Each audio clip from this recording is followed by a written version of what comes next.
A plus B whole square is equal మిసాల పిల్ల నీ ముక్కు మీద కోపం ఇంకా తగ్గాలే పిల్ల. అబ్బాయిల టెర్రస్ మీద మస్తు పీసుకున్నదిగా మంచిగా ఆడుకోవచ్చు.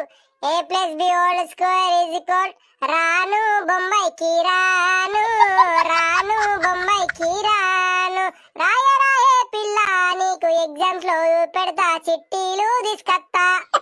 ఓర్ని అవ్వ చదువుకుందామంటే మొత్తం ట్రెండింగ్ సాంగ్స్ గుర్తుకొస్తున్నాయి. Sine theta is equal cos theta cos theta is equal Katyayani నన్ను లవ్ చెయ్యవే నువ్వు లేకపోతే నేను లేనులే. హలో హలో ఓ కాత్యాయిని మీ అయ్యను నేను భయపడనే. మమ్మీ వేస్ట్ పిల్లవాడు చదువుకుంటలేడే పాటలు పాడుతుండు. నీ అవనే చదువుకుందామని పుస్తకం పడితే మొత్తం పాటలు గుర్తుకొస్తున్నాయి. నేనేం చేయాలా చెప్పు.